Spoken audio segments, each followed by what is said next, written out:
राधे राधे दोस्तों। आज की कहानी है खरा सोना। तो चलिए शुरू करते हैं। हाय दैया, मर गई मैं तो। इस कुलच्छनी ने सवेरे सवेरे अपना काला चेहरा दिखा दिया। अब पता नहीं खाना नसीब होगा भी कि नहीं। कितनी बार कहा है इससे कि अपना मनहूस चेहरा सवेरे सवेरे ना दिखाया कर, लेकिन ये मानती ही नहीं। खुद तो अपने महतारी बाप को खा गई, अब हमारे बाल बच्चों पर दांत गड़ाए बैठी है। चुड़ैल कहीं की। पड़ोस के घर से जोर जोर से चिल्लाने की आवाजें आ रही थी। मुझे पता चल गया कि आज सोना पर फिर से कहर गिरेगा। आज फिर वो भूखी सोएगी। उसकी पीठ फिर से डंडे की मार से नीली पड़ जाएगी। सोना सिर्फ नाम की ही सोना थी, वरना उसकी किस्मत में सिर्फ रोना ही लिखा था। बचपन में ही उसके माँ बाप उसको उसके भाई के भरोसे छोड़कर भगवान के घर चले गए थे। वो और उसका भाई अपने घर में रहते थे, लेकिन उसकी चाची को ये भी अच्छा नहीं लगा। उसने झूठी हमदर्दी दिखाकर दोनों को अपने घर में रख लिया और उनके घर और गृहस्थी को अपने कब्जे में ले लिया। अब सोना और उसका भाई सोहन उनके घर में नौकरों की तरह रहते थे और रूखा सूखा खाकर पड़े रहते थे। सोहन जब थोड़ा बड़ा हुआ तो उसे एक दुकान में नौकर रख दिया। वो बेचारा जो भी कमाता उसके चाचा अपनी जेब में रख लेते, यह कहकर कि सोना की शादी में काम आएंगे। सोना देखने में सुंदर थी। उसकी बड़ी बड़ी आंखें किसी को भी मोहित कर लेती थी, पर उसका रंग थोड़ा सा सांवला था और उसके चेहरे पर एक दाग था जो उसकी चाची ने ही जलते कोयले से दिया था। चाची उसको काली कहकर बुलाती थी और उसे मनहूस कहती थी, क्योंकि उनको लगता था कि वो ही अपने माँ बाप की मौत की वजह है। बात दरअसल ये थी, सोना जब 2 साल की थी तब उसकी माँ खेत पर काम कर रहे अपने पति को खाना पहुँचाने गई थी और सोना को भी साथ ले गई थी। पति को खाना खिलाने के बाद वो उसको खेत की मेड़ के पास बिठाकर घास छीलने चली गई। सोना वहीं पर बैठी खेल रही थी। उसके पिता मेड़िया में बैठे चिलम पी रहे थे। तभी एक काला नाग सोना की तरफ बढ़ता हुआ दिखाई दिया। सोना के पिता ने जब देखा तो आओ देखा न ताओ, झट से उस नाग को पकड़ने के लिए दौड़े और उसे पकड़कर सोना के पास से दूर फेंक दिया। लेकिन तब तक नाग उसको काट चुका था और देखते ही देखते उनका शरीर नीला पड़ गया। सोना की माँ जब तक जान पाती तब तक उनके मुंह से झाग निकलने लगा था और शाम होते होते वो इस सबको रोता बिलखता छोड़कर चले गए।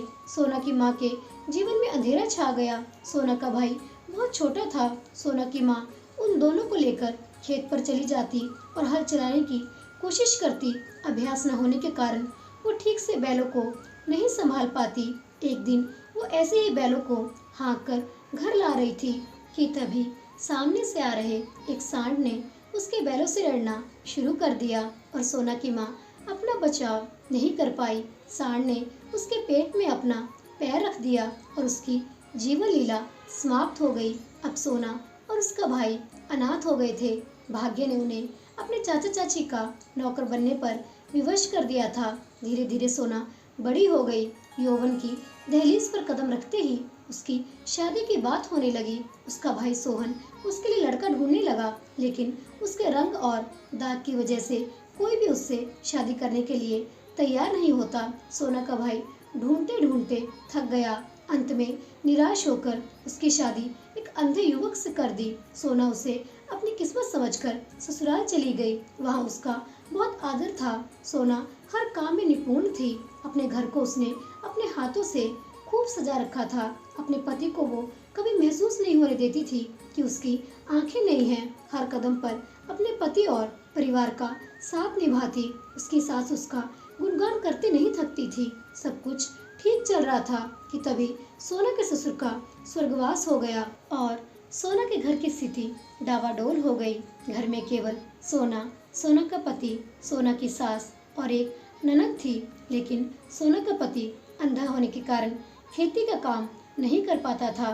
घर की पूरी जिम्मेदारी सोना के कंधों पर आ गई थी। लेकिन सोना ने हार नहीं मानी। वो सवेरे उठकर घर का सारा काम खत्म करती, अपने पति को नहला धुलाकर खाना खिलाकर और उनको छोटी ननद के भरोसे छोड़कर खेत में चली जाती। सारा दिन खेतों में काम करती, बैलों को चारा पानी देती, भैंस के लिए घास काटती इस पे ना करूं। आपने मुझे माँ बनकर मुझे प्यार दिया है तो मैं भी आपकी बेटी होने का फर्ज निभाऊंगी। समय पंख फैलाकर उड़ता गया। सोना अपने मेहनत के बल पर अपने परिवार को खुशहाली के रास्ते पर ले आई थी। सोना की ननद की शादी हो रही थी। सोना ने शादी की पूरी जिम्मेदारी संभाल रखी थी। घर मेहमानों से भरा हुआ था। उसके चाचा चाची भी गांव से आए हुए थे। सोना की सास मेहमानों के पास बैठी हुई थी। सोना उनके लिए नाश्ता लेकर आई तो गलती से थोड़ी सी चाय उसके सास के ऊपर छलक गई। चाची ने सोना को खींचकर एक थप्पड़ मार दिया और बोली, मनहूस कहीं की, अपनी सास के ऊपर चाय गिरा दी। माँ बाप को खा गई, अब क्या ससुराल वालों को भी खाएगी। सोना की आंख में आंसू भर आए, लेकिन उसकी सास ने उससे कुछ नहीं कहा। उल्टा उसके चाची को ही खरी खोटी सुनाई। हमारा बेटा हो, मनहूस तो वो है जिसने इस सोने की कीमत नहीं समझी। और सुनिए समधन जी, आज के बाद हमारी बेटी को मनहूस मत कहिएगा, नहीं तो इस घर के दरवाजे आपके लिए बंद हैं। सोना अपनी सास के गले लगकर रोने लगी और उसकी चाची का सिर शर्म से झुक गया। तो दोस्तों, हमारी आज की कहानी खरा सोना यहीं पर समाप्त होती है। तो देखा आपने कैसे जिंदगी में कितने भी दुख क्यों ना आए, लेकिन भगवान पर आस रखें और खुशियाँ अवश्य ही आएंगी। जैसे अगर धूप होती है तो छाँव भी होती है, उसी प्रकार हमारी जिंदगी में अगर दुख है तो सुख भी आएगा। दोस्तों, अगर आपको हमारी आज की कहानी खरा सोना अच्छी लगी है तो कृपया मेरी कहानी को लाइक करना, चैनल को सब्सक्राइब करना और शेयर करना मत भूलिएगा। आपका बहुत धन्यवाद होगा। मिलते हैं अगली कहानी के साथ। तब तक के लिए आप सभी को मेरी तरफ से राधे राधे।